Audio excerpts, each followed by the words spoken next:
Muchas gracias por la presentación, doctora Pineda. A ver, muchas gracias por la invitación el día de hoy. Voy a comenzar a compartir pantalla. A ver, y vamos a ver.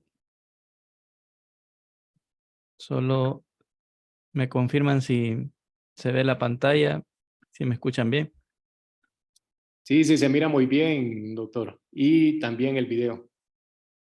Listo, perfecto. Entonces, bueno, el día de hoy me pidieron que hable un poco sobre artículos que escriben investigaciones basadas específicamente en cuestionarios. Entonces, hoy vamos a ver en dónde encajan los cuestionarios dentro de las técnicas generales para recolección de datos, y nos vamos a concentrar en cuestionarios y cómo es que los artículos o cómo abordar estos artículos, cuáles son los puntos básicos de cuando estamos leyendo este tipo de investigación, qué cosas debemos considerar para tomar una decisión sobre las recomendaciones, las conclusiones, la calidad del artículo que estamos leyendo para tener una mejor visión de la medicina basada en evidencia. Para esto, primero hay que ver en dónde encajan los cuestionarios y en todo el proceso de investigación, en todo el proceso de un proyecto. Entonces, siempre es útil ver todo el trayecto que hay desde la concepción de una idea hasta la publicación de un proyecto, de los resultados de un proyecto. Entonces, todo inicia con una idea, con una hipótesis, con algo que nos llama la curiosidad en el mundo, algo que nos inspira, que despierta un interés sobre, o una pregunta de investigación sobre cómo funcionan las cosas. En el ámbito médico, sobre problemas que necesitan solución en nuestra práctica clínica para salvar vidas, para mejorar la vida de las personas en el ámbito de la salud. Entonces, una vez que surge una hipótesis, que básicamente algo así como una predicción de qué es lo que va a ocurrir en el futuro, normalmente hay que realizar bien un protocolo de investigación. En este paso, en cuanto a los estudios que utilizan cuestionarios, pues ya desde aquí, desde la escritura, desde el diseño que se va a escoger para poder hacer una investigación, es sumamente relevante que se considere ya desde este punto cómo vamos a diseñar los cuestionarios, qué cosas vamos a incluir, cuántas preguntas, ítems y todo lo demás que vamos a discutir más a profundidad en las diapositivas siguientes. Una vez preparado el protocolo de investigación, siempre pasa por un comité de ética. Entonces, este es otro punto sumamente importante a la hora de desarrollar los cuestionarios de investigación en general, y en particular, cómo un estudio diseña y toma en consideración los elementos éticos a la hora de formular preguntas en los cuestionarios. Porque hay muchas cosas, aunque pareciera que un cuestionario es sumamente sencillo, todos estamos familiarizados con cuestionarios, nos lo presenta en todo tipo de eventos, por la calle. De repente nos puede parar alguien a hacernos preguntas, de repente nos hacen encuestas de satisfacción, por ejemplo, donde nos hacen preguntas de cómo nos sentimos con un determinado servicio. Estamos sumamente familiarizados, una de las herramientas más comunes, los cuestionarios, y a veces no nos paramos a pensar en el hecho de que pueden haber implicaciones éticas sumamente importantes, porque hay cuestionarios que toman preguntas que de repente pueden ser o se pueden percibir como ofensivas por la persona que está respondiendo. De repente hay información que está dando la persona dentro del cuestionario, que si no se vuelve confidencial o si no se vuelve anónima la información, puede llegar a impactar sobre el trabajo, sobre la percepción social, incluso de una persona o sobre cualquier ámbito de la vida de ese individuo. Entonces, los cuestionarios, los proyectos que incluyen cuestionarios en medicina, en el área de psicología, en las áreas sociales también, es importante que se tomen en consideración todos los aspectos éticos y también debe pasar por un comité de ética cuando estamos haciendo todo de manera sistematizada y queremos encontrar una respuesta a una pregunta de investigación que estamos formulando. Luego viene la parte de la recolección de datos. Una vez de que ya tenemos la aprobación del protocolo de investigación, del comité de ética, entonces viene la parte de la parte activa, la recolección de los datos. Aquí es donde viven los cuestionarios donde se materializa el hecho de su función en la vida real, cuando ya se aplican los cuestionarios. Vamos a ver los distintos tipos de cuestionarios, pero existen distintas formas de poder aplicarlo. Los podemos encontrar impresos, los podemos encontrar en línea, por correo, puede ser conversado. Hay muchos tipos de formas de aplicar esas encuestas o esos cuestionarios.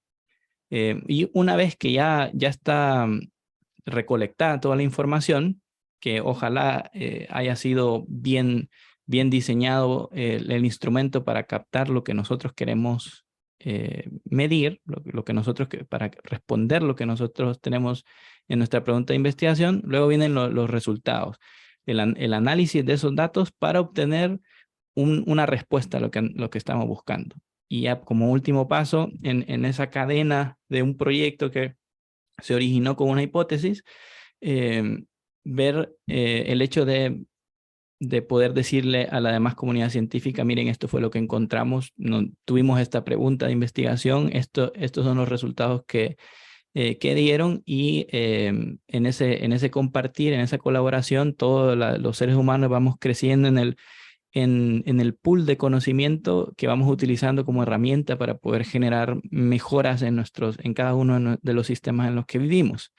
Entonces, este es básicamente todo el proceso, y es importante que lo tengamos en mente porque la calidad con la que hacemos cada uno de estos ítems va a afectar el hecho de si la publicación que nosotros estamos leyendo es algo que va a contribuir o no a una información que nosotros vamos a aplicar en nuestra práctica clínica o en nuestra práctica del diario vivir, en cuanto a las recomendaciones que uno está leyendo y escuchando de los resultados de un artículo. Entonces, ya con eso vemos el mapa básico de dónde viven, cómo es que llegan los cuestionarios a existir, partiendo de una idea, de una hipótesis y terminando en la publicación, y en qué parte es que se activan, que es la parte de recolección de datos.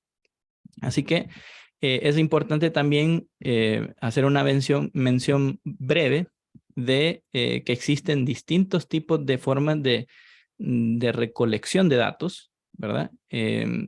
Existen varias técnicas que se toman en consideración a la hora de diseñar un estudio. Existen encuestas, entrevistas, estudios de observación, estudios donde se utiliza expedientes o información del pasado, de documentos que ya están disponibles de forma retrospectiva, y existen información también que proviene de material biológico. Entonces, dentro de cada una de estas técnicas que existen en las formas de recolección de datos, todas ellas tienen su instrumento, ¿verdad? Tenemos una técnica y existe el instrumento que ayuda a que se dé el diseño, que se dé el proceso o el proyecto al que corresponde.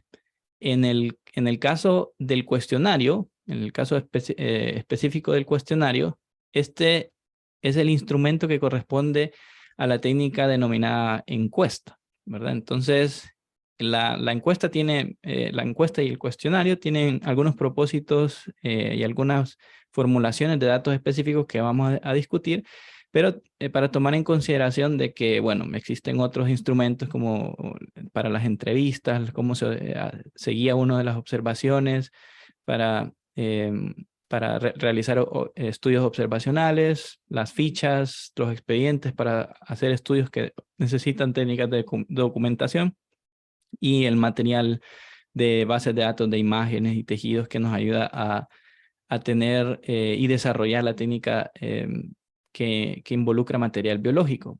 Pero el enfoque de hoy, el enfoque que vamos a tener hoy es aquellos artículos que utilizan el cuestionario como instrumento, que es básicamente eso, un instrumento que nos ayuda a desarrollar la técnica de encuesta.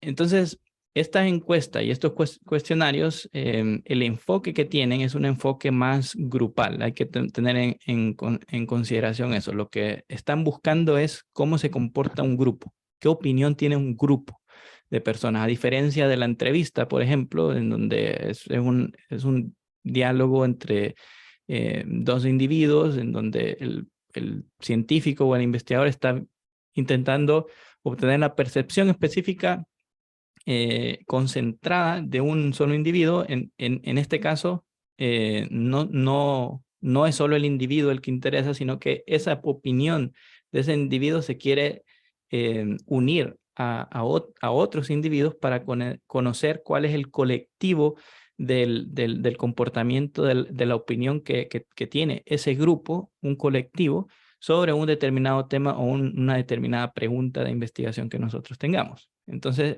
tomar en consideración eso del enfoque que tienen los cuestionarios. Los cuestionarios pueden ser autoadministrados, a veces ni siquiera requieren que el investigador esté presente. Por eso muchas veces son bastante atractivos los estudios de cuestionarios. Hay muchas razones por las cuales los cuestionarios son bastante atractivos.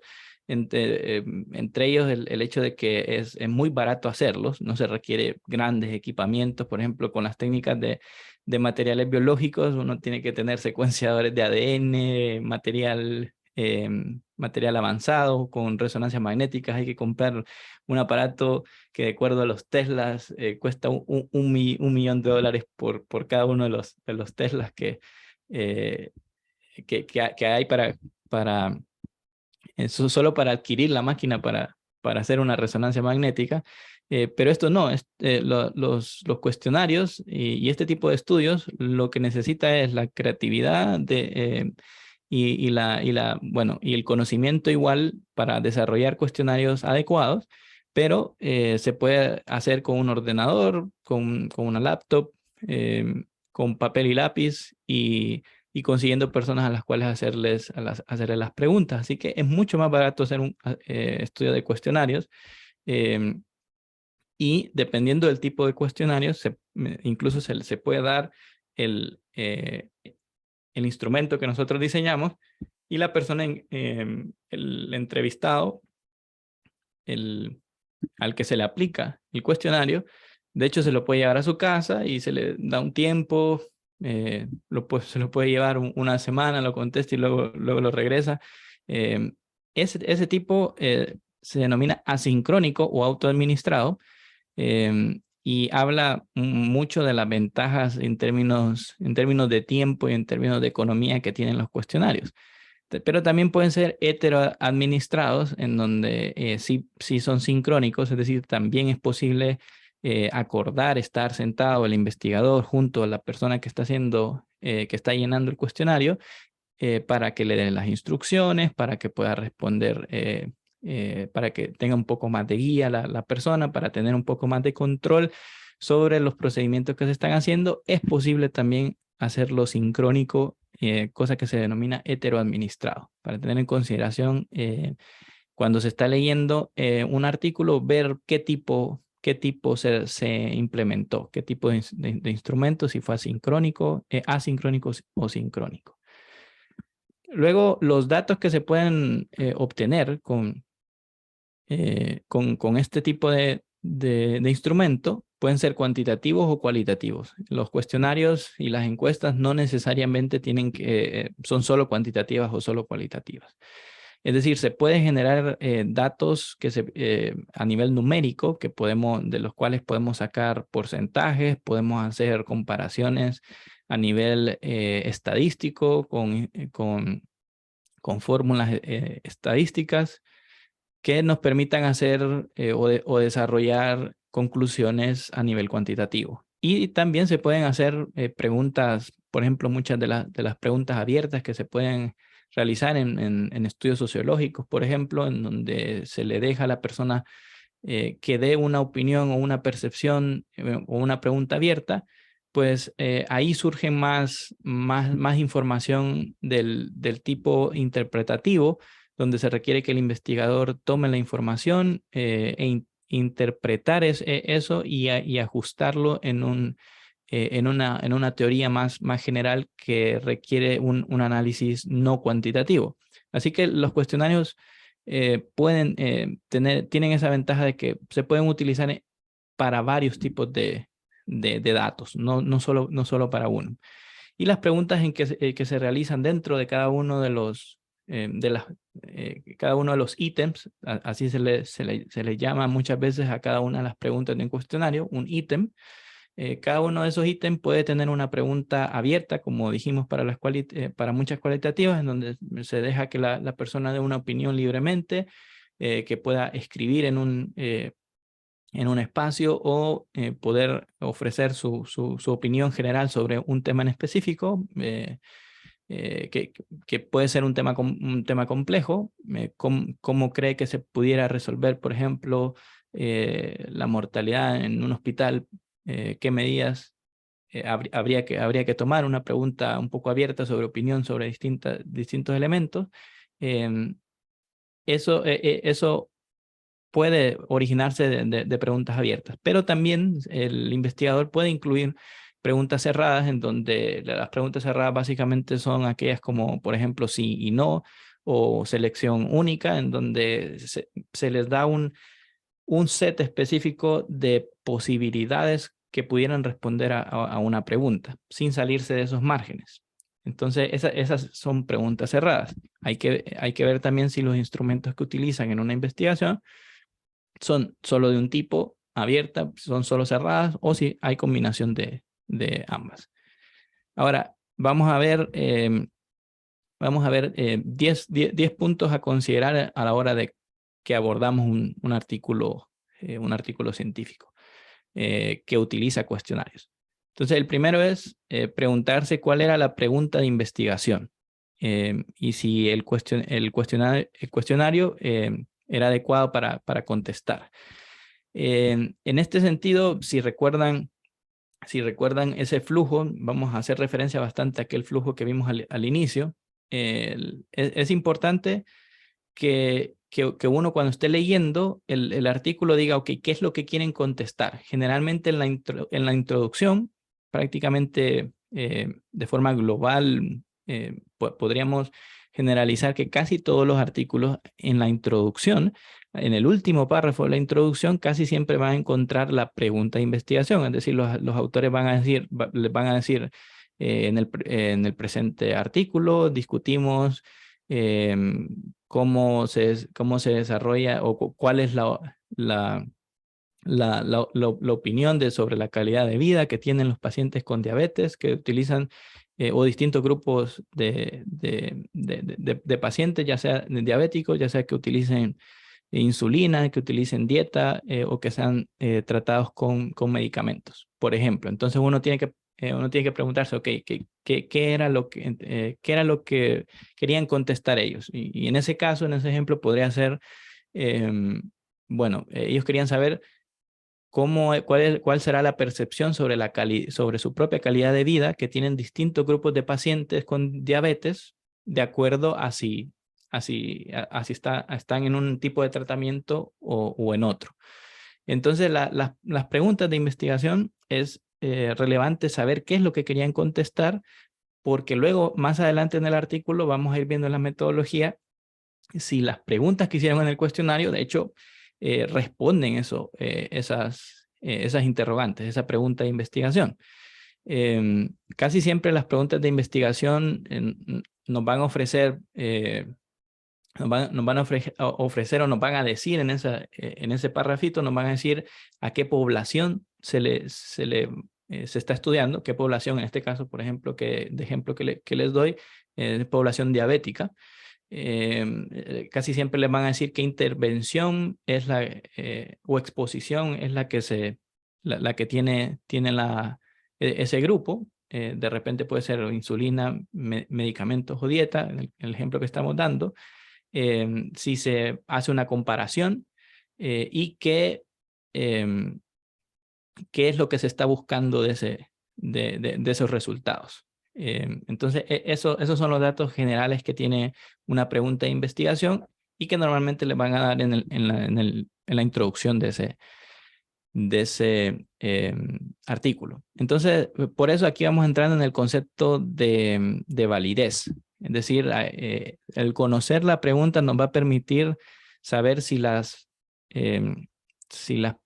ítems del cuestionario que les van a describir en la metodología, si responde a la pregunta que van a tener. Y eso de poder, de hecho, medir lo que se quiere medir, es lo que se conoce como validez, que es lo vamos a desarrollar un poco más adelante, pero ese es el primer concepto básico. ¿Cuál es la pregunta de investigación para saber si el instrumento del cuestionario es válido o no es válido? Para ponerlo dentro del ejemplo que estamos dando, si de repente la pregunta de investigación es ¿cuál es la percepción en pacientes diabéticos sobre su calidad de vida, ya sea que se les dé insulina, medicamentos o dieta, y yo en el cuestionario empiezo a preguntar, por ejemplo, usted, hago preguntas no sobre inyecciones, sobre diabetes, sino que le empiezo a hacer preguntas sobre hipertensión, por ejemplo, y que no tiene nada que ver con la calidad de vida o con la patología que estoy analizando, y yo veo que el instrumento habla de otra cosa completamente distinta, entonces no estoy midiendo la pregunta que tengo. Entonces, eso hay que tomarlo en consideración para que sea congruente la pregunta con el método. Luego, en segundo lugar, el cuestionario, la pregunta, ¿el cuestionario utilizado en el estudio era válido y fiable? Aquí es donde, como ya les venía mencionando, viene la parte de la validez. La validez, el hecho de medir, de que se esté midiendo lo que uno quiere para contestar la pregunta, a veces puede ser complejo en preguntas cerradas, porque los cuestionarios que tienen preguntas cerradas, tiene que estar bien hecho el instrumento, bien validado, de repente tener historia, una forma de medir. Por ejemplo, no sé, hay varios cuestionarios o instrumentos que tienen score para ansiedad o para depresión, por ejemplo, que se han venido utilizando por algunas décadas, que han sido validados y que se ha visto que funcionan, que miden lo que se espera, y cuyos ítems se han analizado de forma matemática y que tienen historia. Pero si no existe un instrumento estandarizado, corremos el riesgo de que las preguntas cerradas, las opciones que nosotros le demos, de repente estamos cerrando percepciones que de verdad pudieran tener los pacientes y que no están incluidas dentro de las opciones que nosotros nos imaginamos. No siempre cuando uno escribe una pregunta, cuando uno escribe una pregunta, uno empieza a maquinar y decir todas las opciones que pudieran dar las personas que van a contestar mi cuestionario. Y a veces no todo lo que a uno se le ocurre es la realidad que tienen los pacientes. Entonces, las preguntas cerradas a veces pueden dejar por fuera opciones que existen pero que no consideramos, y cuando aplicamos el instrumento se quedan por fuera por eso. Entonces, a veces la validez es algo difícil de alcanzar en los cuestionarios, y por eso siempre tenemos que ver en los artículos y ver si en algún punto ellos ponen algún nombre de un cuestionario validado anteriormente. No es que no se puedan diseñar nuevos, sí se pueden diseñar nuevos que sean bien aplicados, nuevos cuestionarios, pero siempre es como que da un poco de calma el hecho de ver en la metodología se utilizó el score tal, de coeficiente tal, el MMP y 2, algún instrumento ya estandarizado que se haya utilizado por algún tiempo y la literatura previa, porque así uno dice, bueno, existe una literatura previa con la cual yo puedo comparar los resultados de ese estudio con el cuestionario que aplicaron. Entonces, siempre es muy bueno ver en un estudio el hecho de que tengan ese apartado. Ahora, la fiabilidad, la validez era que las preguntas, de hecho, ayuden a contestar, que los ítems ayuden a contestar la pregunta de investigación. Y la fiabilidad es el hecho de que el instrumento que se está aplicando, si yo lo aplico muchas veces, repetidas veces, si ese instrumento me daría los mismos resultados si yo lo aplico a las mismas personas, si yo lo aplico en los mismos escenarios. Eso de fiabilidad es qué tan confiable es mi instrumento. A veces las preguntas abiertas tienen problemas o tienen dificultad para alcanzar ese concepto de fiabilidad, de confiabilidad en las respuestas, porque claro, si yo le pregunto, le hago una pregunta de opinión libre, ¿qué piensa sobre el gobierno de tal país a una persona? Si yo se lo aplico a 10 personas en el mismo día, de repente voy a obtener 10 respuestas diferentes y tal vez no me va a dar una idea correcta de cuál es el sentir de la población en general cuando son abiertas las preguntas. Entonces, mientras que con una pregunta cerrada, como hay pocas opciones, entonces lo más seguro es que si yo le aplico esa pregunta a 10 personas, de repente de esas 10, varias personas me van a responder lo mismo y yo voy a tener, voy a tener más fiabilidad en los datos. Entonces, cada una de las preguntas que uno escoge para el estudio puede tener algunas cualidades más validez, que le dan más validez o que le dan más fiabilidad. Se pueden combinar a veces las preguntas en un estudio y si solo se utiliza alguna, siempre considerar el hecho de si ha sido bien estudiado ese cuestionario. Hasta los cuestionarios pueden ser elementos científicos con una historia científica que nos puede ayudar a desarrollar datos que puedan ser comparados entre distintas regiones, distintos países, distintos contextos culturales y geográficos en cuanto a la ciencia que estamos generando. Entonces, hay que considerar esos puntos a la hora de que estemos analizando. Y luego, algo que ayuda a que los cuestionarios se apliquen de manera adecuada es el hecho de capacitar bien a las personas que están realizando los estudios. Eso hay que tenerlo muy en cuenta porque hay estudios o hay censos, por ejemplo, también en donde se capacita muy bien a cada uno de los investigadores que van a aplicar los instrumentos y se obtiene información muy fidedigna, muy pareja, las instrucciones se siguen al pie de la letra y eso genera resultados, genera datos muy buenos. Y de datos muy buenos podemos generar muy buenas conclusiones, muy buenas recomendaciones. Pero si en el diseño del estudio no consideramos bien eso y uno se va a una comunidad y aplica de manera distinta el instrumento del cuestionario a otra comunidad, entonces de repente podemos tener resultados que no son fidedignos, que no son confiables, y eso va a afectar la calidad de los datos. Y recuerden que no importa cuánto dinero se ponga, por ejemplo, en un proyecto, o sea, yo puedo invertir $10 millones en un proyecto, pero si la forma de recolección de datos de ese proyecto no se realizó bien, entonces de nada va a servir tener todo el presupuesto del mundo, los datos, si están malos lo que entra, va a ser mal las recomendaciones que salen. el término de garbage in, garbage out, de la gente que trabaja en datos. Es decir, si entra basura, basura va a salir. Ese es un concepto bien famoso que existe entre las personas entre los estadísticos y las personas que manejan grandes cantidades de datos. Entonces, todo este nuevo mundo de las redes neuronales, del el Big Data, estas grandes bases de datos que existen, hay que tomarlo muy en cuenta de que es importante que la calidad de los datos sea óptima para poder hacer conclusiones adecuadas.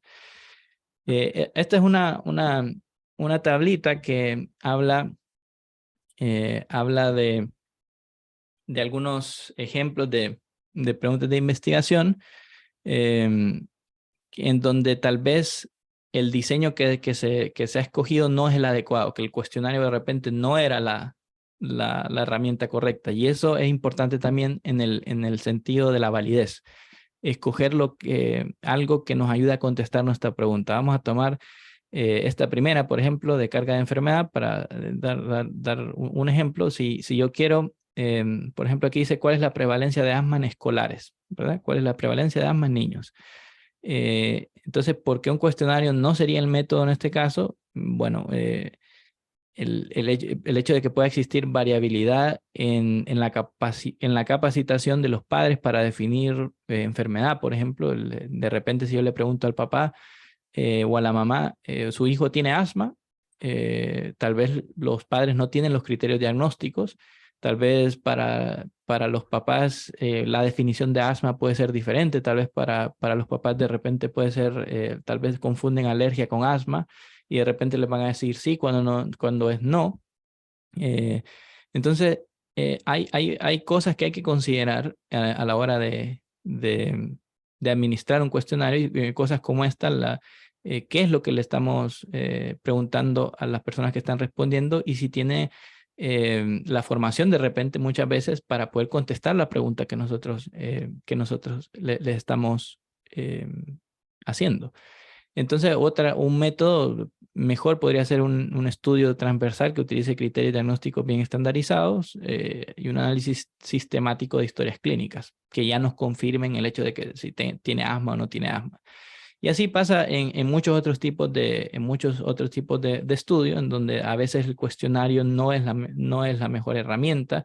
De repente puede ser que uno quiera ver si las personas dejaron de abandonaron un hábito tabáquico, por ejemplo, o el hábito del alcohol, por ejemplo, y ustedes le preguntan, ¿ya no fuma? Y la persona le puede decir no, o tal vez un estudio de adicción con cocaína, por ejemplo, y le dicen, no, yo ya no consumo. Entonces hay que ver qué tan confiable ¿cómo se llama? Es esa información que nos están dando, porque podría ser que sí esté consumiendo. Y en ese caso, la única forma de descartarlo sería haciendo un examen clínico que nos permita medir a ver si en sangre se presentan los metabolitos que nosotros estamos buscando. Entonces, siempre hay que ver si la pregunta, si los métodos que nosotros estamos escogiendo encajan con la pregunta que nosotros queremos responder, como habíamos mencionado. Luego, la tercera cosa es qué aspecto tiene el cuestionario y si es adecuado para la población que se está investigando. En ese sentido, hay que tomar dos cosas en la forma y el contenido. Y esto lo que considera básicamente, para ponerlo en términos sencillos, es qué tan bonito es el cuestionario. Muchas veces, bueno, no sé si les ha pasado, pero hay personas que a veces se le acercan a uno con, va a llenar una encuesta y, ok, sí, ¿cuánto tiempo me va a demorar? No, unas 2 horas. O sea, cuando alguien le dice a uno que uno tiene que estar 2 horas contestando sobre preguntas sobre un tema que de repente para uno no es el interés de ese momento, entonces puede causar mucho desinterés. De repente muchas de las personas a las que se les va a aplicar la encuesta van a decir que no, y eso puede llegar a sesgar un poco los resultados porque solo un número pequeño de personas con unas características específicas puede llegar a responder una pregunta. Y lo otro es que, bueno, si son 35 páginas, 40 páginas, el tamaño de letra, cómo se presenta, si es en línea, si hay algo de imagen, color o algo que sea llamativo para la persona que está respondiendo. Todas esas cosas afectan la calidad de las personas que se logran obtener para contestar un cuestionario. Entonces siempre hay que considerar eso en los modelos. Muchas veces estos artículos muestran cuál fue el instrumento que se aplicó y uno puede decir, ok, esto fue sencillo, se aplicó de manera sencilla. Hasta el lenguaje que se aplica en los cuestionarios hay que tener cuidado. Si le preguntamos algo técnico, a alguien puede no comprender el cuestionario, y eso puede afectar las respuestas que van a dar las personas. Entonces, si, si yo le pregunto, por ejemplo, por hiperglicemia a alguien alguien que no tiene una formación médica o que no tiene mucha experiencia con diabetes, y yo le digo hiperglicemia, de repente tal vez no sepa. Entonces a veces hay que modificar los términos y ver en cada una de las poblaciones a nivel cultural cómo lo entienden también. De repente en alguna población, en el grupo le pueden decir azúcar alta, y de repente ese es el término que hay que utilizar para que se comprenda la pregunta. Entonces, todas esas cosas hay que tomarlas en cuenta. Luego, las instrucciones de un cuestionario sí son claras. Las instrucciones son básicas, y ya vimos también que tienen un impacto sobre la fiabilidad, el hecho de poder dar una instrucción correcta para la persona que está respondiendo, a ver si muchas veces surgen preguntas sobre a dónde tengo que mandar este instrumento cuando yo lo llene. Tal vez lo mandan en línea y tal vez, no sé, el botón de envío está escondido en una parte que no se ve de la página web, y uno dice, bueno, ¿a dónde? ¿A dónde lo envía ahora? Todas esas cosas hay que considerarlas a la hora de diseñar un cuestionario y evaluar a ver cómo lo hicieron en un artículo ya publicado. Y las instrucciones básicamente siempre deben decir qué tema es el que se va a discutir, cuál es el propósito del estudio. Tienen que decirle a las personas que se va a proteger su identidad, ya sea mediante haciendo anónima el cuestionario, es decir, que las hojas no tengan, los cuestionarios no tengan ninguna información que pueda revelarnos quién lo contestó, nombre o número de identidad, nada de eso.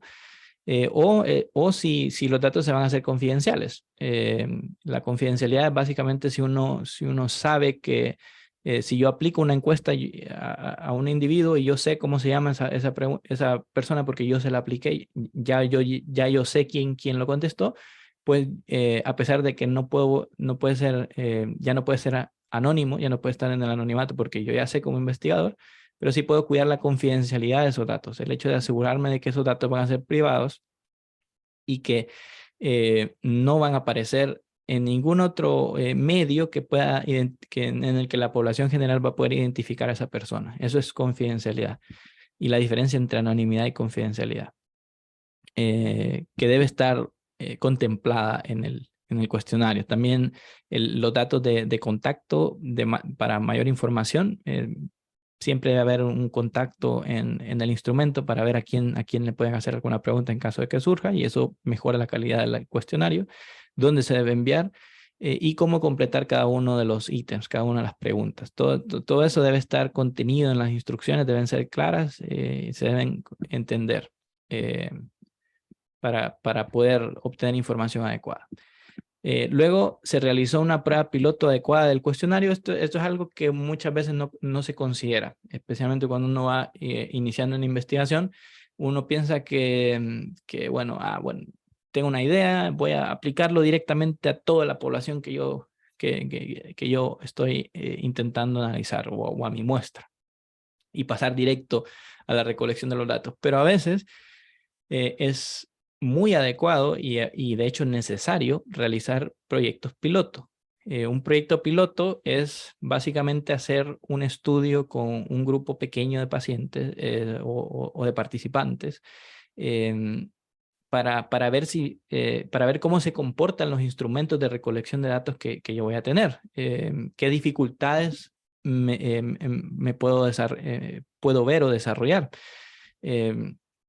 Por ponerles un ejemplo un poco fuera de cuestionarios, pero para dar la idea, de repente en un proyecto de investigación que teníamos, estábamos haciendo evaluación en ratones y estábamos estandarizando una técnica que ya habíamos probado en ratones, en cadáver de ratón, y dijimos, bueno, vamos a hacer un piloto para ver cómo se comporta a nivel in vivo, en el ratón vivo. Y cuando hicimos la misma técnica, nos dimos cuenta de que ya en el vivo estábamos observando una arteria en el procedimiento quirúrgico eh, que, que no se visualizaba bien en los cadáveres. Y si uno cortaba por accidente esa arteria, el ratoncito se iba a morir. Y eso no lo vimos hasta que comenzamos a hacer los proyectos pilotos. Entonces, eso nos ahorró mucho, nos dio mucho conocimiento para poder corregir las técnicas. Hicimos las correcciones y eso ya nos permitió tener optimizado y estandarizado todo. Y todas esas cosas a veces surgen de estos proyectos piloto, que es para no cometer errores grandes en donde se pierde toda la información porque no se tomó en cuenta un dato que podía afectar todo el estudio. Entonces, uno tiene que ver en la metodología si se implementó un proyecto piloto del cuestionario. Y en cuestionarios es casi obligatorio hacer un proyecto piloto, porque por aquello de lo que les mencionaba, las percepciones de las preguntas cerradas, por ejemplo, donde uno puede dejar afuera una opción que es tal vez importante ponerla en el cuestionario. Y a veces uno puede implementar un cuestionario entre los amigos, dentro de los compañeros de trabajo, pero no nos da, pueda que exista un cierto sesgo del grupo del cual uno es parte y que de repente no surja un elemento de un paciente, por ejemplo. Tal vez si uno no tiene diabetes o no tienen, o los compañeros no tienen diabetes y uno está haciendo algo de calidad de vida, de repente cuando uno lo aplica en un proyecto piloto con pocas personas, pero personas que tengan diabetes, de repente esas personas van a decir, hey, pero a mí me importa mucho el hecho de la preocupación que puede haber por desarrollar en algún momento hipoglicemia, por ejemplo, durante el día. Y eso tal vez uno está pensando, diabetes, hiperglicemia, entonces la preocupación de los aumentos de glicemia, del comer demasiado, y de repente uno no tomó en cuenta el hecho de la hipoglicemia, que tal vez un paciente diabético al administrar un piloto, ellos mismos nos van a decir, pero no está aquí lo que yo quería, lo que yo vivo. Entonces, eso es importante, cuáles son en el piloto que nosotros analicemos y cómo lo describen en la metodología del artículo, ver qué características tenían los participantes, si son el mismo tipo de características que andamos buscando, es decir, si nosotros vamos a analizar pacientes diabéticos que se haya administrado el instrumento en pacientes diabéticos, cómo se realizó, si el protocolo del piloto era idéntico al protocolo que se planteó para todo el diseño, y finalmente ver si se modificó algo del instrumento, del instrumento definitivo, el que se aplicó ya en el proyecto grande, a partir de lo que se hizo en el piloto, a ver qué cambios son los que se realizaron. Eso hay que tomarlo en cuenta también en la metodología, que debería estar escrito, qué cosas cambiaron. ¿Cómo era la muestra? Este es otro punto importante. ¿Qué muestra de pacientes o de participantes es a la cual yo le voy a aplicar el estudio, y esto puede afectar mucho. Por ejemplo, vamos a hacer un escenario, vamos a poner 3 escenarios, mismas preguntas, y a ver si, que se imaginan. Digamos que, bueno, este señor que está ahí, ese es son ustedes de investigadores, ese señor. Y están en un concierto de música clásica con violines, con chelos, el director emocionado y todos ustedes, bueno, de investigadores preparados para cuando salgan las personas con su cuestionario, administrarles el cuestionario, y les van a hacer una pregunta. Bueno, 2 preguntas. La primera, ¿te gusta el reggaetón? Y la segunda, ¿qué género de música es mejor, el reggaetón o la música clásica? Y de repente, si yo quiero saber si en la población general, si mi pregunta de investigación es si en la población general a las personas les gusta más el reggaetón que la música clásica, pueda que tenga yo un sesgo muy grande si yo voy a aplicar mi cuestionario a un escenario de ópera, un escenario de música clásica. Todas estas personas fueron ahí porque querían escuchar música clásica y probablemente tengan mucho interés en música clásica. Entonces puede estar sesgado. Ahora, ¿qué pasa si yo voy a administrar el instrumento, las mismas preguntas? ¿Te gusta el reggaetón en un concierto de Bad Bunny? Ahí lo más probable es que todas estas personas fueron ahí porque les gusta el reggaetón y les gusta escuchar música de Bad Bunny. Y cuando le pregunten qué es mejor, reggaetón o música clásica, probablemente van a decir reggaetón. Pero estoy sesgando la información por dónde estoy, por cuál es mi muestra. Entonces hay que tener mucho cuidado con la muestra, y generalmente por eso lo que se intenta hacer es administrarla de alguna manera, obtener aleatoriedad, es decir, obtener personas de manera aleatoria eh, sobre lo que estoy buscando, ¿verdad? En la población general de lo que estoy buscando, para ver cuál es la verdad de esa pregunta que yo estoy intentando responder, ¿verdad? Y ahí hay que tomar en cuenta entonces el hecho de que de toda la población, la definición de la muestra, y si esa muestra es significativa, si esa muestra representa a la población general que yo estoy viendo, en este caso que estoy poniendo sería, la población es todas las personas que escuchan música, ¿verdad? Y de todas las personas que escuchan música, yo quiero saber si a la mayoría le gusta el reggaetón o a la mayoría le gusta la música clásica más que la otra.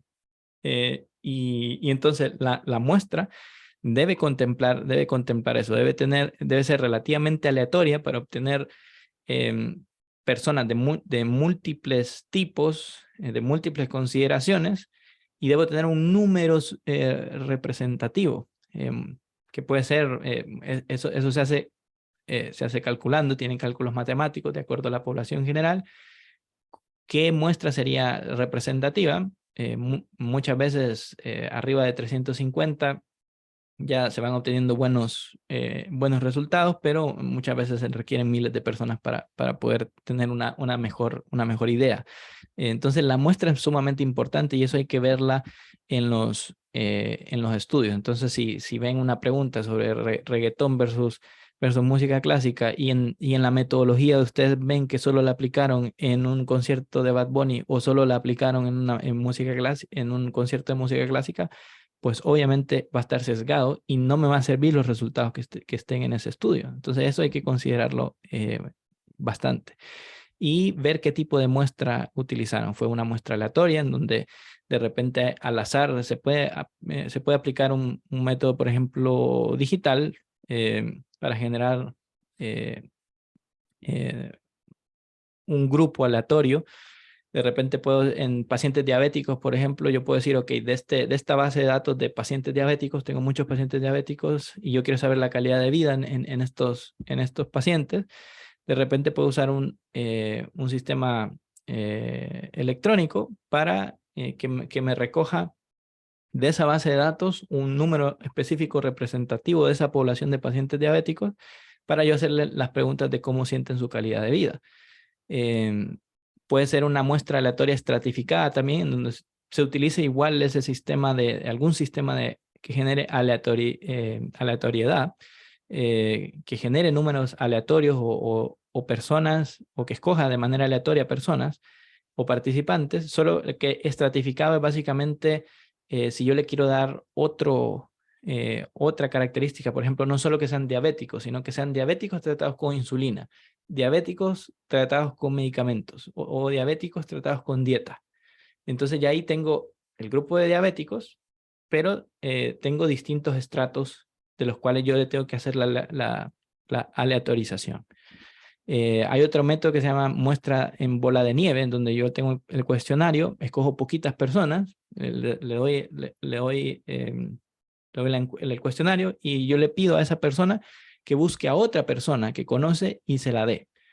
Y le dé un cuestionario. Entonces, una persona consigue la otra, consigue la otra, consigue la otra y así sucesivamente. Eso es un muestreo en bola de nieve.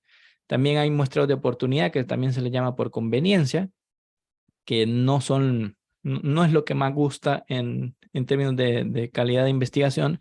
Los de conveniencia serían como, no sé, tal vez voy a ir a administrar mi cuestionario la mañana del lunes en un consultorio porque es cuando más personas hay. Entonces ahí puedo llegar yo y aplico ese lunes, aplico la pregunta y aplico mis cuestionarios y ya terminé mi cuestionario porque alcancé porque ahí ese día llegan todas las personas que yo necesitaba, el número. Pero de repente puede ser que la representación no sea la más adecuada. De repente haya preguntas que se van a escapar porque tal vez las personas del miércoles o del viernes tengan otras características laborales, sociales distintas, que hacen que no lleguen un lunes al consultorio, por ejemplo. Entonces, las de conveniencia y de oportunidad no siempre son las mejores herramientas. Pero existe esas posibilidades y hay que verlas a la hora de la metodología para considerar qué tanto voy a tomar en cuenta las recomendaciones de un estudio. Entonces, si se hace aleatorio, es mucho mejor en ese estudio que si se hace por conveniencia. Y hay muestras que son sistemáticamente sesgadas. Esto suena raro, así como ¿cómo es que voy a agregar yo un sesgo de forma sistemática a mi muestra? Es decir, conscientemente voy a generar un error. Pero en esto es como que ustedes hacen el proyecto piloto y en el proyecto piloto de repente les sale a ustedes que la mayoría de los que les contestan tienen por ejemplo, un 80% de personas con un estrato socioeconómico alto. Y solo les contestan el 60% de personas con estrato socioeconómico menor. Entonces, de repente ya saben por el proyecto piloto que van a tener menos de un grupo. Entonces, lo que hacen es que aplican o mandan más cuestionarios a ese grupo para llegar a equiparar el número. Entonces, de esa forma, están haciendo un muestreo en donde están introduciendo un sesgo sistemático para llegar a equiparar los valores. Eso es un método de muestreo bastante complejo también porque las personas hay que asegurarse también que las personas que dicen que no a contestar una pregunta en ese grupo, del cual yo estoy aplicando más cuestionarios para que para que al final los que me digan que sí van a contestar ese cuestionario sea equivalente al otro grupo. Hay que ver que las personas que dicen que no y los que dicen que sí de ese mismo grupo no tengan características muy, muy grandes que los diferencien. Es decir, que sean más o menos iguales y que nada más estén diciendo que no porque no quieren contestar la pregunta, pero no porque tengan el cuestionario, pero no porque tengan algo sumamente relevante en cuanto a características de población. Entonces, por eso es bastante complejo este tipo de muestreo, pero existe. Entonces hay que tenerlo en cuenta. Luego, cómo se aplicó el cuestionario y cuál fue la tasa de respuesta adecuada. Más o menos ya les empecé a mencionar algo en el ítem anterior, en el 6, pero básicamente hay que ver si los autores nos dicen a cuántas personas quisieron encuestar y cuál fue el rango también de personas que les dijeron que no querían contestarla. Muchas veces cuando hay cuando hay demasiadas personas que no quieren contestar una pregunta, al final el estudio se vuelve sesgado, porque hay un grupo pequeño que tiene que puede tener elementos o características que sean distintas o que sean muy sesgadas de un grupo muy especial, y luego a la hora de que yo quiero generalizar mis resultados, no lo voy a poder hacer porque no van a aplicar a toda la población y puede que esté introduciendo un sesgo. Entonces, muchas revistas de repente piden a ver cuál fue el porcentaje de personas que dijeron que no, o que dijeron que sí. Si menos del 70% de personas dijeron que sí a contestar un cuestionario, a veces hay revistas que no aceptan los artículos, precisamente por eso, porque uno esperaría que cuando hay tanta persona que dice que no, probablemente es porque hay un problema en la metodología o en los resultados de los datos que se van a generar.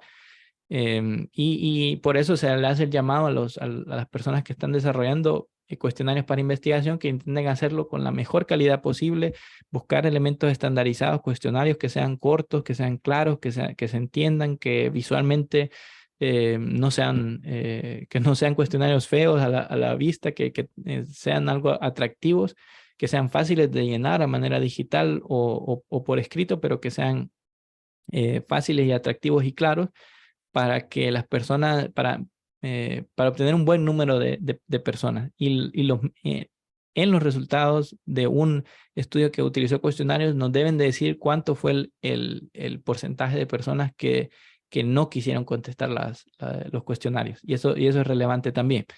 Entonces, buscar en la metodología cómo se distribuyó el cuestionario entre las personas, si fue en línea, si fue escrito, cómo se cumplimentó o se realizó el cuestionario, es decir, si fue autoadministrado o fue heteroadministrado, como mencionamos, es decir, si fue sincrónico o asincrónico.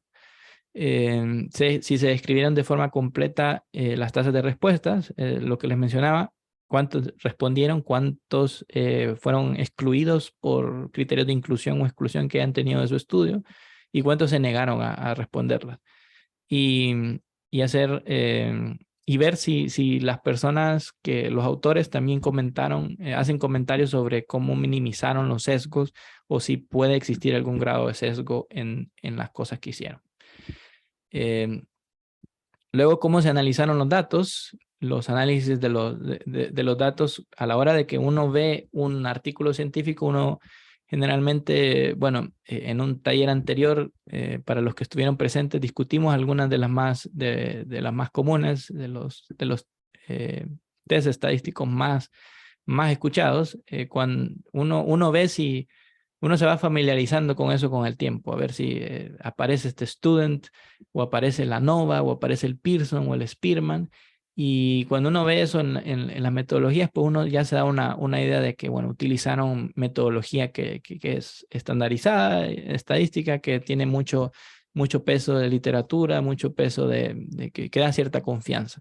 Pero a veces es posible que en estudios de cuestionario incluso que son cuantitativos, de repente que ni siquiera vean ningún análisis estadístico. Hay estudios que de repente presentan eso, que solo la interpretación de cuáles fueron las que más vieron o las que menos vieron de respuestas en términos interpretativos, pero no cuantitativos. Entonces ahí hay que tener cuidado de ese artículo, porque si son cuantitativos se puede medir y se puede aplicar algunas de estas técnicas. Y lo otro es que a veces de la nada surgen en algunos artículos test estadísticos que son como muy desconocidos, muchas veces porque están en desuso, porque ya se comprobó matemáticamente de que no medían X o Y cosa, pero que tal vez los autores con poca ética pueden decir, ok, vamos a utilizar esto porque esto sí me da significativo con esa fórmula, mientras que con las habituales no. Entonces, esas cosas hay que tener muy,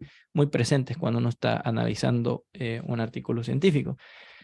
Y bueno, y entramos en un concepto también que es como de cierta manipulación de datos. Esto es bastante controversial el día de hoy, que es el dragado de datos o el p-hacking. El p-hacking es básicamente es como decir hackear la significancia. La significancia es ese numerito que muchas veces por convención se pone menos de 0.05.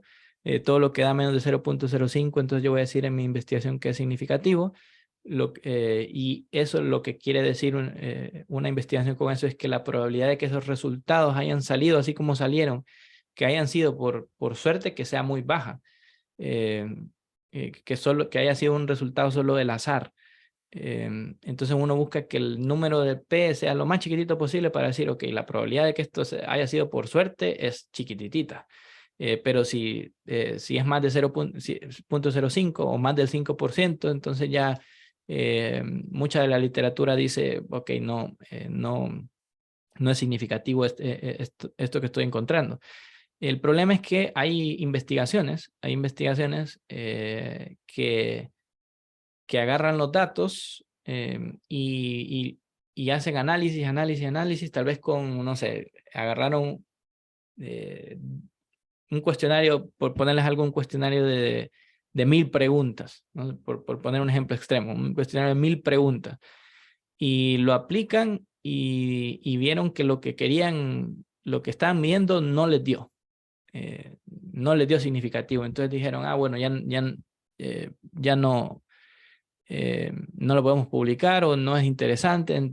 Entonces, de repente, el problema que hay ahora, que ha surgido este término de p-hacking, este hackeo, es donde toman todas esas 1000 preguntas y de repente las van analizando grupo por grupo. Es decir, voy a analizar las primeras 100, las siguientes 200, las 300, o qué tal, estas y estas, hasta que me dé un número P significativo. Y entonces les da el número P significativo y entonces se van para atrás y generan otra hipótesis, una hipótesis distinta a la original, que nosotros habíamos dicho que iniciamos con una idea, con una hipótesis y luego recolectamos los datos para responder a la pregunta de investigación que surgió de esa hipótesis, pero en el p-hacking lo que se hace es irse para atrás. Es decir, se generan los datos sin una hipótesis y luego lo que me da significativo, entonces digo, bueno, entonces voy a generar una hipótesis que diga lo que me está dando. A eso es lo que se refiere con el hackeo de la significancia. Y eso es un problema porque muchas veces esa significancia pudo haber resultado porque inherentemente de todos los estudios que se hacen va a haber un grupo pequeño, hasta el 5% cuando uno hace una investigación con ese límite, hasta el 5% de posibilidades, incluso todo bien hecho, de que los resultados hayan sido por el azar o por error, y que no representen la verdad de un fenómeno de la naturaleza. Entonces, si nosotros nos vamos hacia atrás, aumentamos la probabilidad de cometer un error y de encontrar cosas que no son ciertas. Y la literatura está plagada de esto. Lamentablemente no todo lo que está publicado es correcto. Por eso la ciencia está en evolución todo el tiempo, corrigiéndose a sí misma, intentando mientras más generar más información para ser coherente consigo misma. Pero hay mucha información, muchos mitos también que van surgiendo por ejemplo, el café tiene 1000 artículos que dicen que funciona para mejorar determinados parámetros metabólicos y otros 1000 artículos que dicen lo contrario. Y muchos de ellos han utilizado estos hackeos. Entonces hay que tener cuidado también en un artículo de cómo desarrollaron la hipótesis. Esto es controversial porque hay muchos estudios que no parten con una hipótesis. Por eso es controversial, porque existe ciencia que es muy válida, que parte de la observación de la realidad, parte de la observación de la naturaleza, y que uno, de lo que uno va observando, uno puede desarrollar hipótesis, o puede o que hay estudios que son generadores de hipótesis también. Hay muchas cosas genéticas, por ejemplo, que de repente tenemos la información genética de 1 millón, no sé, de mil pacientes, tenemos la información genética, y de repente no sabemos bien todas las cosas que podemos explorar de ahí, y podemos generar hipótesis a partir de esas grandes bases de datos que se van generando, de cáncer, por ejemplo, y todo eso. Entonces hay mucha información que sí puede surgir de ahí. Entonces, lo que hay que tener es mucha conciencia, y ver los datos de manera, de manera muy crítica, para ver de que no se estén, de que se estén haciendo prácticas que no intenten nada más buscar publicar por publicar, y publicar elementos erróneos, o que tengan mucha tasa de error, sino publicar, ver que los datos de hecho sean, o que hayan generado hipótesis desde elementos como información genética, por ejemplo, que se conoce, que, que se conozca, que venga de bases de datos confiables, y que se puedan desarrollar estudios de ahí, pero tener mucho cuidado también con el hecho de las prácticas de p-hacking, porque si nosotros vemos que hay esa manipulación de datos, entonces hay que tener mucho cuidado, y tener mucha duda de los datos, o de los resultados y recomendaciones que nos están dando. Y bueno, el siguiente punto es precisamente ver los resultados, ¿verdad? ¿Cuáles fueron los principales resultados? ¿Fueron significativos? ¿Fueron no significativos? Puse ahí clínicamente relevante también, porque con la significancia a veces uno escucha lo del 0.05, pero siempre me gusta recalcar el hecho de que se está intentando abandonar ese 0.05. Hace unos años, en la revista Nature, varios científicos de todo el mundo hicieron una petición con firmas de múltiples científicos, en donde se pide ir abandonando el 0.05, porque ese numerito se creó de manera, por criterio de una sola persona, en un libro de principios del siglo XX. Ahí apareció la recomendación de usar el 0.05, era lo que esa persona utilizaba, ese científico, y luego todos lo tomaron y lo tomamos, de ahí para acá, décadas y décadas, donde hemos utilizado el 0.05, y nadie había puesto en duda eso, esa recomendación. Entonces, pero hay estudios donde, a pesar de no ser estadísticamente significativos, puede que sea relevancia clínica. ¿Cómo se llama? Y a veces pongo un ejemplo de qué tal si, por ejemplo, si hay una enfermedad en donde se muere el 100% de personas, que es 100% mortal, por ejemplo, que sabemos que es 100% mortal. Y de repente hacemos una administración de un nuevo compuesto que estamos probando, y nos da que 2 personas sobreviven.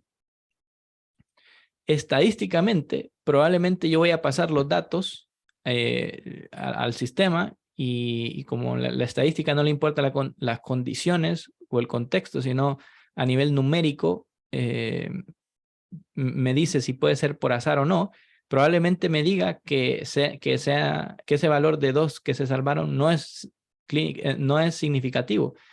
Pero si yo sé que el 100% siempre se ha muerto, y ya salvé 2, tengo un dato que es evidentemente clínicamente relevante, porque se salvaron 2 personas que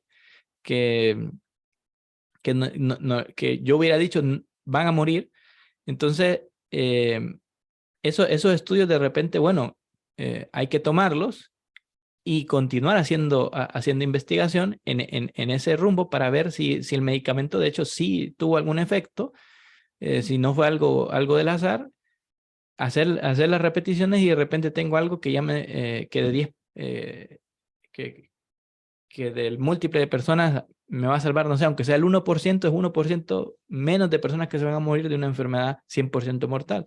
Entonces hay que tomar en cuenta también ese concepto de clínicamente relevante, a pesar de que muchas veces el 0.05 no se cumpla. Y para terminar, llegamos a cuáles son las principales conclusiones, ver cuáles son las recomendaciones que nos da el artículo, y hay que analizar si los resultados que se dieron se pusieron en contexto de la literatura. Hay que tener mucho cuidado con eso, el hecho de que me diga cómo encaja lo que se encontró en esos cuestionarios con lo que si se utilizó en un estudio estandarizado, por ejemplo, si hay un cuestionario estandarizado, ver cómo se compara lo que yo encontré con lo que, o lo que los autores encontraron con lo que han encontrado otros autores en el tema, o si nunca se había aplicado en algo que yo estoy leyendo. Entonces, ver el contexto de la literatura es importante, ver si se mencionan las limitaciones del estudio. Casi todos los estudios van a ver ustedes en la discusión, en donde mencionan, tenemos las siguientes limitaciones. Tal vez muy pocos pacientes. La administramos en un número pequeño de pacientes, eran 30, la administramos en 30 pacientes, entonces tenemos estas sugerencias en este grupo, que se aplica a este grupo de pacientes, pero, y está bien, no hay problema, se puede hacer, pero hay que ver que sean conscientes los autores de ello y que no den recomendaciones generalizadas, sino que llamen a hacer más estudios, para que la recomendación en un caso de un grupo pequeño pueda ser correcta, es decir, llamar a más personas a que repitan el proceso, repitan los experimentos con poblaciones más grandes para ver si lo que se encontraron es correcto. Entonces ahí va sirviendo para escalar en el conocimiento. Pero si lo hicieron en un número pequeño de pacientes y ya dicen que, bueno, estos son los resultados definitivos, entonces tal vez eso llame a decir, tal vez no están actuando con las mejores prácticas. Entonces eso hay que tomarlo en cuenta. Y finalmente, ver si las recomendaciones están justificadas, tomando en consideración todo lo que hemos discutido de la validez, de la fiabilidad, de cómo se construyó todo el cuestionario, si dijeron las limitaciones, el contexto de la literatura y todos los puntos que hemos discutido. Entonces, bueno, muchas gracias por su atención y bueno, si hay alguna pregunta, con todo gusto la puedo responder.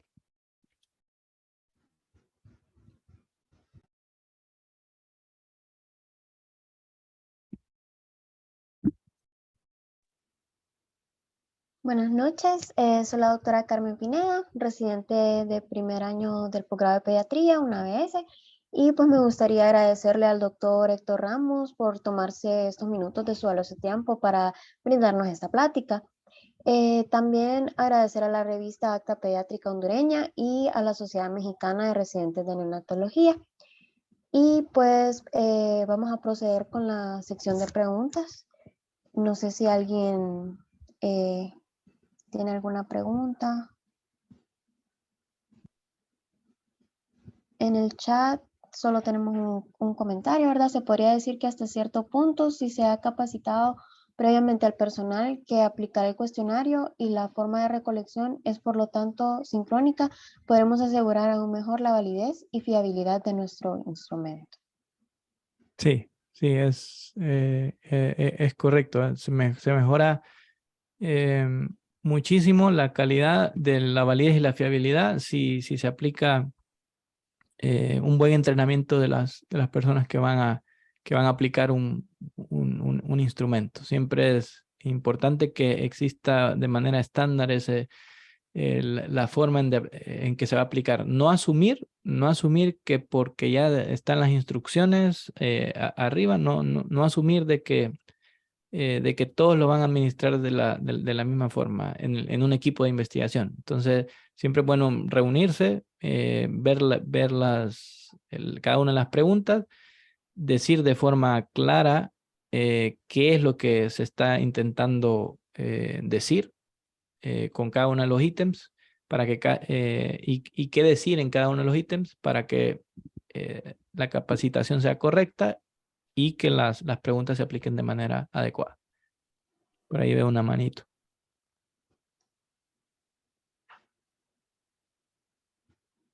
Sí, está Amparo Trivas, Claro. creo que tiene la mano levantada. Ajá. Sí, adelante, doctor Amparo. Buenas noches. Muchas gracias por cederme la palabra. Gracias, doctores, por esta capacitación. Y saludos, doctor Héctor Ramos. Mi pregunta es la siguiente. Hace poco andaba de paseo ahí en Pedregal, ¿verdad? Y me pidieron llenar una encuesta. Y si llenaba una encuesta, pues me daban era de Tigo, ¿verdad? De la Sí. compañía telefónica. Si llenaba la encuesta, me daban un localizador GPS para objetos, ¿verdad? Mm. Entonces me puse a pensar, bueno, ya cuando respondí la encuesta como tal, eh, algunas preguntas las respondí, ¿verdad? Pero no fui muy honesta, que digamos. Pero la verdad es que yo quería mi localizador porque se miraba bien bonito. Entonces, este tema me puse a pensar y digo yo, ¿qué tan correcto será que no sé, que entreguemos alguna plumita bonita o algo Sí, si queremos aplicar, ajá, y si eso un cuestionario. influirá? Sí. Ajá, Bueno, sí. sí, está contemplado, sí está contemplado la posibilidad de que exista algún tipo de premio por contestar una, un cuestionario. Eso está contemplado, no es algo que sea no ético, siempre y cuando no exista coerción.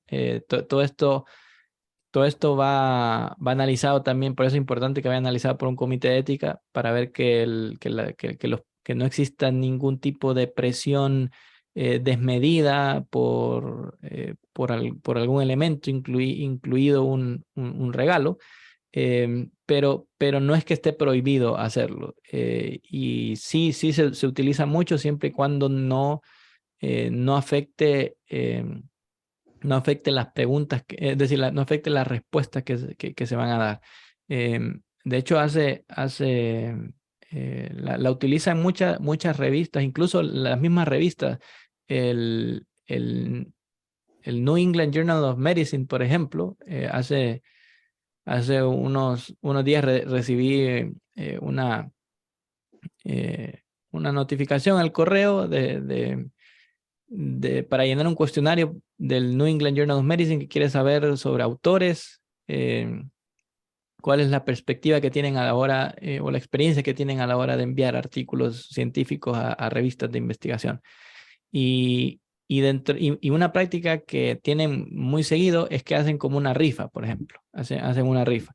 Entonces no le dan a todos los autores a los cuales les piden llenar una encuesta, pero sí le dicen a uno, va a pasar a una rifa de algún regalo. Que puede ser, por decir algo, un libro en Amazon, por ponerte algo.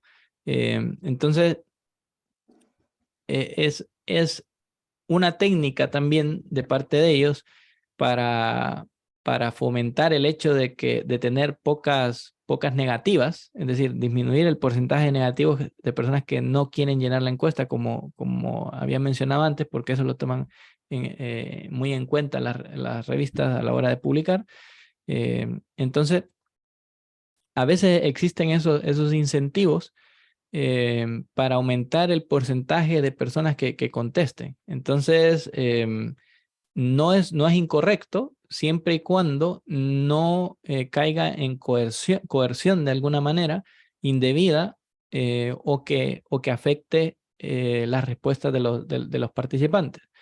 Pero sí, perfectamente se puede hacer y se utiliza en cuestionarios que aplican las mejores instituciones de todo el mundo. Entonces, sí está contemplado, sí está contemplado.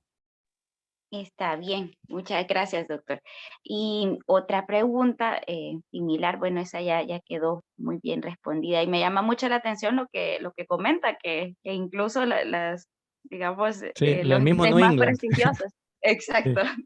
Sí. Sí, y la otra pregunta, no enciendo la cámara porque ando posturno, entonces yo creo que eso no es necesario. No es No hay que necesario, no es necesario. asustar, ¿verdad? Sí, y la otra pregunta es, me surgió la curiosidad, ¿verdad? Sí hay, vaya, así como nosotros tenemos los asesores metodológicos, ¿verdad? Para esa parte, si hay alguna entidad a la cual nosotros podamos someter nuestro cuestionario para que pueda ser analizado y recibir retroalimentación en cuanto a si este está bien estructurado o incluso si tiene eh, la validez y la Sí. fiabilidad adecuada como tal. Esa es muy buena pregunta. Sí hay metodologías para intentar que el cuestionario tenga lo mejor, la mejor validez interna posible. Es decir, que los ítems que se incluyen, que de hecho tengan una consistencia entre sí, las preguntas a la hora de aplicarse. Una forma bueno, lo primero es ver si ya existe uno, ¿verdad? Eso es lo primero, porque si ya existe, ya está validado, si existe en la literatura ya bien documentado un tipo de instrumento, pues eso nos facilita mucho, pero si no es así y nosotros queremos validar uno nuevo, entonces, primero que el piloto es sumamente importante, hay que hacer el piloto, y segundo que hay metodologías matemáticas, como el alfa de Cronbach, por ejemplo, que se pueden aplicar a las preguntas que nosotros le hacemos a cada individuo para ver si, lo que hace el alfa de Cronbach, esto es a nivel matemático, un análisis matemático de cada uno de los ítems, lo que hace es que matemáticamente se compara cuánto es cuántos ítems se están analizando. Eso se compara también o se toma en consideración dentro del análisis el grado de correlación que existe entre cada uno de los ítems. Es decir, uno aplica los ítems y de repente, digamos que estamos analizando inteligencia, por poner algún dato y nos da un dato numérico, una pregunta, es decir, de la pregunta 1 yo tuve un índice de 0.2, por ejemplo, y de la pregunta 2, 0.55. Entonces yo voy a obtener varios datos de cada una de las preguntas y luego lo que hace el alfa de Cronbach es que mira si hay una correlación entre cada uno de los ítems, es decir, el 1 con el 2, el 1 con el 3, el 1 con el 4, el 1 con el 5, con cada uno de los ítems, con cada una de las preguntas, a ver cómo se correlacionan.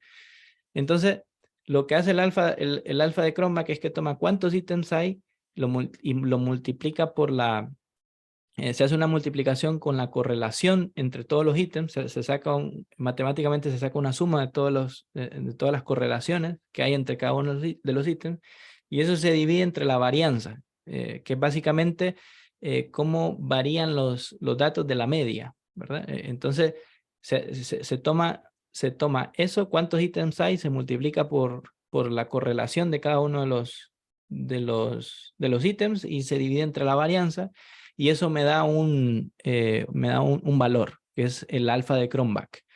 Ese alfa de Cronbach es un valor que va entre 0 y 1. Cuando es 0 cuando es 0 es básicamente que tiene poca validez para medir el instrumento para medir lo que yo quiero medir. Y cuando es 1, es que tiene el 100% de capacidad de todos los ítems para medir lo que yo quiero medir. La literatura normalmente pide que un alfa de Cronbach de 0.7 para arriba, es decir, del 70% para arriba, por convención. Eso es algo similar, eso es otro tema similar al 0.05, pero por convención, un alfa de Cronbach de 0.7 para arriba me está diciendo que mi instrumento tiene una consistencia interna adecuada y que todos los ítems que yo estoy preguntando están midiendo lo que yo lo que yo quiero medir. Entonces me está dando una medida de esa validez interna del instrumento, de esa fiabilidad del instrumento. Entonces existen esas metodologías para poder hacer eso, para poder decir si mi instrumento es adecuado o no es adecuado. Se aplican los pilotos, y de los pilotos se puede medir el alfa de Cronbach, y el alfa de Cronbach me dice qué tan bueno son mis preguntas para medir lo que yo quiero medir. Wow, increíble. De verdad le agradezco mucho, doctor, por comentar ese valioso punto, porque justamente ayer para nuestra clase, ¿verdad? De cirugía 3, yo soy estudiante de 5º año de medicina y cirugía con la doctora Sí. Sandra Padilla, ¿verdad? En la Universidad Católica de Honduras. Y justamente ayer estábamos en un congreso de posgrados que ha sido organizado por una ABS. Entonces, al final de que los doctores presentaran legaciones y ser aprobados, perdón, dentro de esta especialidad, sí observaba que muchas de las preguntas que se realizaron por parte de investigadores o asesores, ¿verdad? Eran dirigidas a esta parte metodológica, y considero entonces, y lo admiro mucho de usted, que debemos involucrarnos de lleno en esa parte del método y tomarlo con cuidado, en lugar de irnos solo a la parte teórica y superficial como tal, porque de lo contrario no estamos brindando un aporte científico que pueda ser realmente confiable y que pueda ser reproducible como tal. Entonces, mil gracias, doctor, porque siempre va un poquito más allá, y eso lo ayuda a uno a continuar, ¿verdad? Y poder fortalecer el gremio. Gracias, doctora Amparo. Por ahí veo otra manito. Buenas noches. Sí, mi nombre es Natalia y yo tengo una pregunta que gira alrededor más como de un caso, digámoslo, hipotético. Entonces, Sí. hagamos de cuenta que yo tengo este instrumento que está aliado a nivel internacional. Entonces, yo solicito permiso a los autores para hacer la adaptación al español de Honduras, ¿no? Porque sabemos que el español se va adaptando según el país. Pero ahora, ¿qué tal que yo quisiera aplicar este instrumento en diferentes grupos poblacionales, digamos en Honduras que tenemos las etnias? ¿Cómo funcionaría ahí la adaptación de ese instrumento? Tendría que pedirle a ellos, cree usted, porque no sé si conocen como de nuestras etnias, ¿no? Entonces, para adaptarlo según cada grupo poblacional, o eso lo podría hacer yo individualmente, o ¿cómo cree usted que podemos manejar una situación como esta? Eso lo podrías hacer de manera individual. Eso se podría hacer de manera individual. Hay que ver caso a caso, a ver cómo están los derechos de un instrumento. Sí hay instrumentos que de repente tienen algún tipo de derecho de autor que hay que tener en cuenta. En esos casos, casi siempre el derecho de autor es básicamente, piden solo derecho a citación. Casi todo lo que está publicado, el copyright que tiene es copyright de mención. Es decir, que mientras en el artículo que publiques al final aparezca el nombre de los autores, el artículo, donde encontrarlo, en la referencia, generalmente no hay ningún problema. Entonces, generalmente solo se requiere la citación de dónde fue que lo sacaste, y no necesariamente, de hecho, la mayor parte de las veces no es necesario comunicarse directamente con el que hizo el primer instrumento para adaptarlo. Entonces, pero hay que ver cada caso, hay que ver qué instrumento específicamente y ver cuáles son si existe algún tipo de derecho de autor mayor que requiere el hecho de solicitar un permiso especial para ello. Ahora bien, cuando ya está publicado el artículo, generalmente del mismo, si tienes acceso al artículo original, ahí mismo puedes ver si está sujeto a derechos o no, Generalmente hay a nivel digital, en la misma plataforma donde está el artículo, van a encontrar el CC, el copyright y el tipo de copyright que tiene, y ahí se pueden dar una idea. Si es un copyright que solo requiere citación, entonces pueden tomarlo sin ningún problema y adaptarlo, que eso es lo más probable. Y si es así, si es relevante que lo adaptes tú. Y lo que se hace es que a la hora de escribir el artículo, se hace una mención del artículo original y qué modificaciones le hiciste.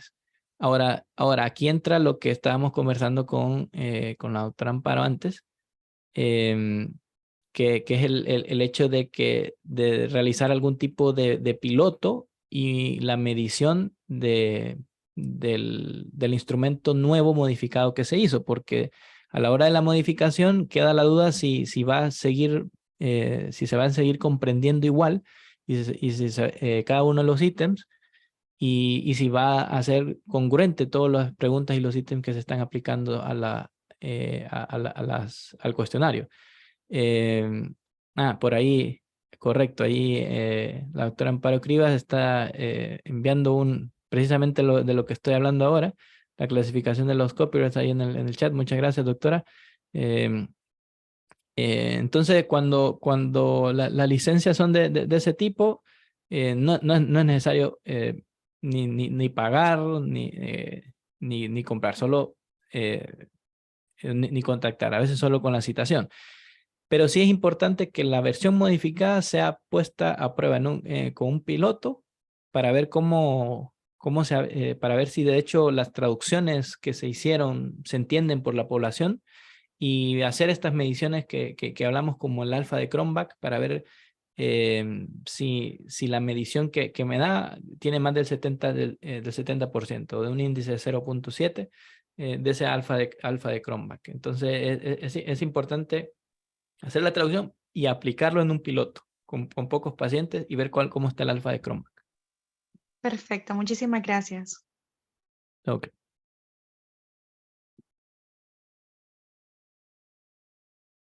Muy bien. Doctor Héctor, gracias por la participación. No sé si por cuestiones de tiempo, porque teníamos contemplado ver lo de la teoría que había planteado, que había postulado sobre la dirección bidireccional del sistema linfático a cerebro, sí, presentada en el Congreso de septiembre. Entonces, usted me dice si continuamos o porque yo sé que allá en Chile pues ya son casi las 11 de la noche. Yo con gusto aquí desde México, pues no sé, allá desde Honduras, pues escuchar la teoría que postuló el doctor y que fue presentada en un congreso de Roma en septiembre justamente, recientemente.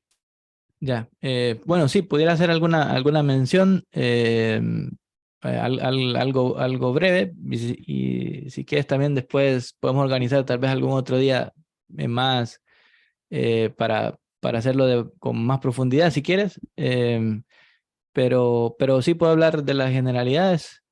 Perfecto, sí, y ya después en otra, pues tenemos programado la de artículos que describen guías. Investigaciones sobre guías de práctica clínica. Entonces lo que podemos hacer es que presentar a profundidad lo de la teoría y posteriormente ya el tema en sí.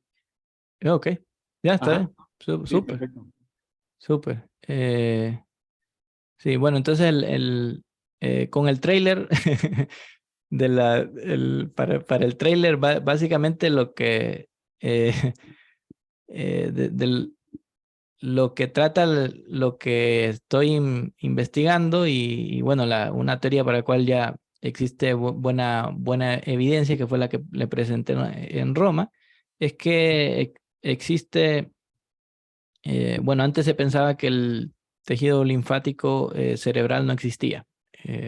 Antes de 2015, casi todas las referencias que van a ver en los principales libros de neuroanatomía, de anatomía, los van a encontrar sin los vasos linfáticos descritos. De hecho, muchas versiones actuales todavía no los contemplan, pero ya va tomando en la literatura un cambio hacia ya poner el sistema linfático del cerebro, que está asociado al cerebro y que está conectado con el sistema cervical del cuello.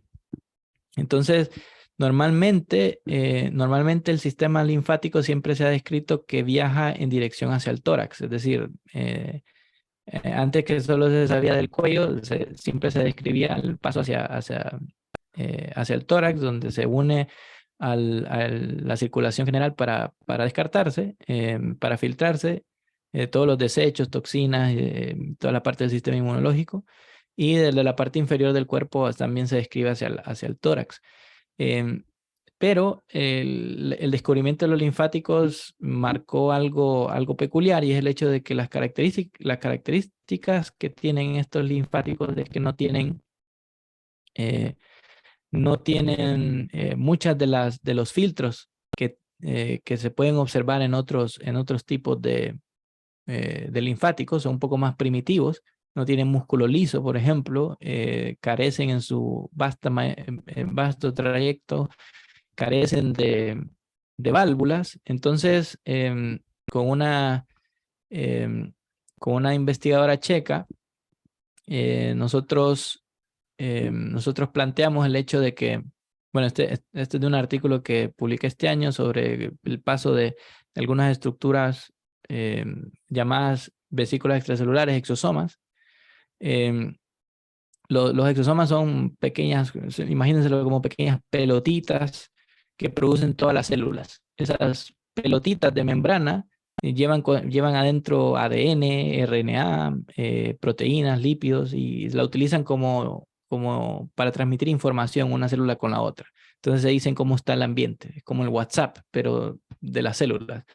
Y el cáncer produce muchísimas de estas vesículas extracelulares, de estos exosomas, y no se sabe cómo es que llegan al cerebro, no se sabía cómo es que pasan del tejido periférico hacia el cerebro. Eso no está bien claro. Hice una revisión sistemática sobre lo que se conocía sobre el paso de las vesículas extracelulares, y en ese mismo artículo hice la primera mención de mi teoría.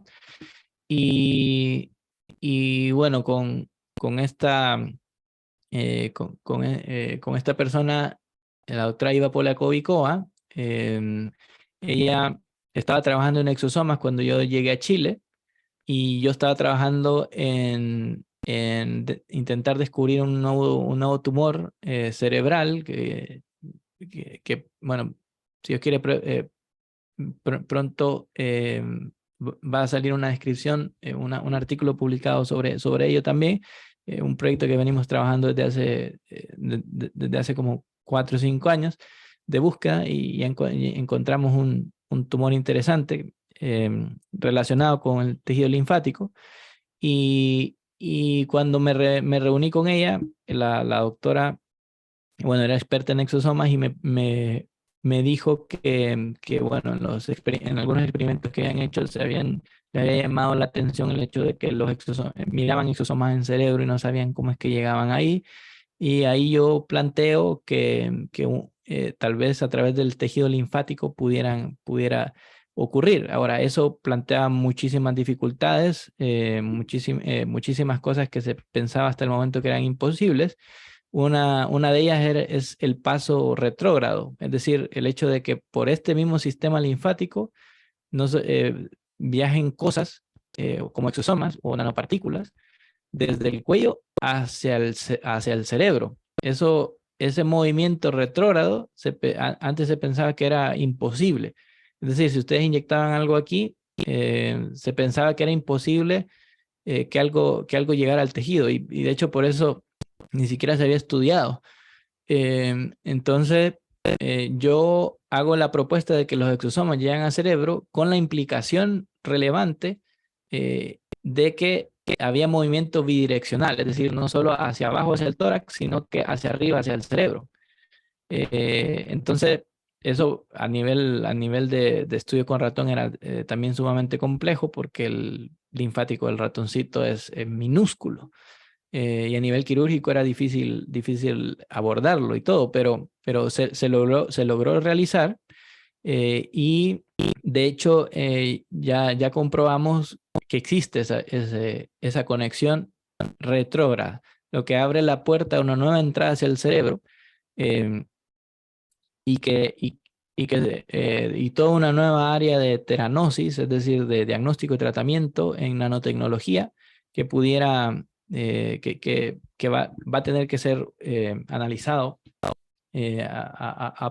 a profundidad en muchas investigaciones que vienen en los próximos años, pero es un descubrimiento que abre toda una nueva área de la ciencia, toda una nueva área de la farmacología, de la nanotecnología.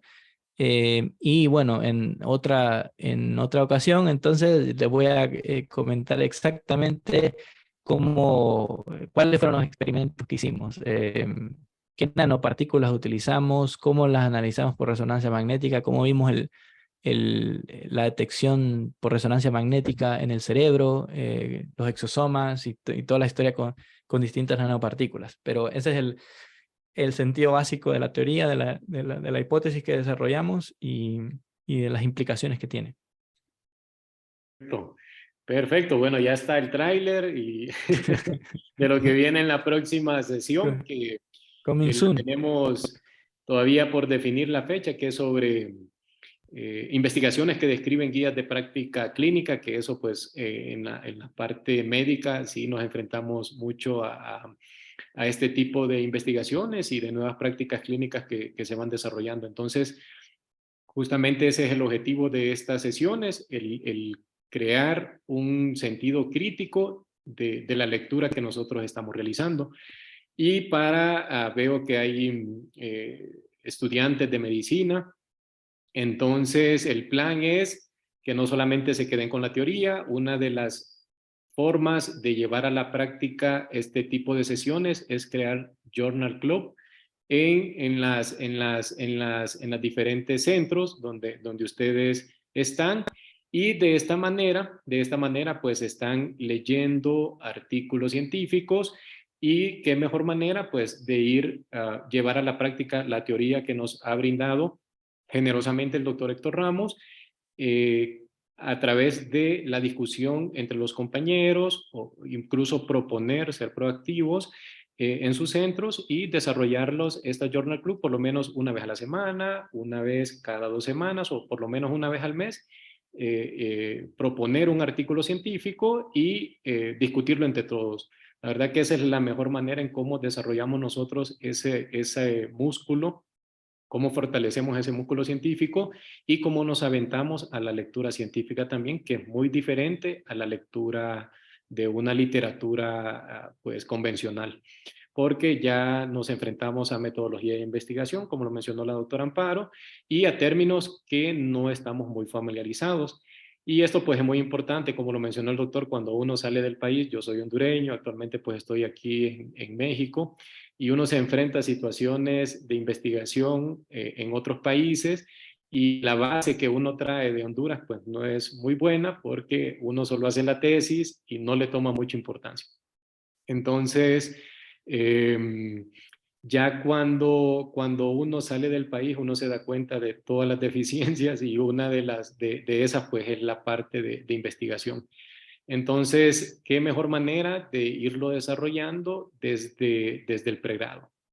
Y pues estas sesiones se han creado para tener ese espacio en donde se discute la parte científica y pues conocer a fondo la experiencia de otros investigadores médicos. Y justamente pues Héctor, nos conocimos cuando estábamos en el pregrado, en el internado, y Héctor pues siempre había tenido esa inquietud de enfocarse a la parte de la investigación médica, y que está cumpliendo su sueño actualmente, y con mucho éxito. Entonces nos está apoyando ahí con esta parte de las sesiones. Entonces, pues los invito, vamos a ir teniendo las próximas sesiones, y esta es la parte, el taller de lectura. de lectura de artículos científicos y si Dios lo permite, el próximo año entramos con la parte de la escritura, porque pues lo importante es, así como nosotros, primero aprendemos a hablar y luego aprendemos ya a escribir. Entonces por eso se ha ido con esa secuencia de primero aprender a leer y luego aprender a escribir. Entonces ahí vamos a contar con el apoyo del doctor Héctor Ramos. Perfecto. Y bueno, igual Con todo gusto. también va dirigido para ustedes, son sesiones gratuitas y como ustedes pues han tenido esta experiencia, van compartiendo igual sus dudas, sus preguntas y sus experiencias que van teniendo desde su centro. Entonces, pues nos vemos en la siguiente. Gracias por llegar hasta el final. Les agradecemos mucho. Un saludo desde México. Acá igual tienen un gran amigo. Si ustedes quieren venir a rotar aquí a México o quieren seguir con una subespecialidad posteriormente, aquí estamos a la orden para brindarles información y pues facilitarles un poco esta aventura, si un caso pues quieren hacer alguna subespecialidad o quieren rotar en algún centro aquí en México. Entonces, igual agradecemos al doctor Héctor Ramos nuevamente por el apoyo, a la doctora Carmen Pineda por estar como panelista y a todos los asistentes por estar al pendiente. Gracias a todos y un abrazo. Un abrazo. Todos.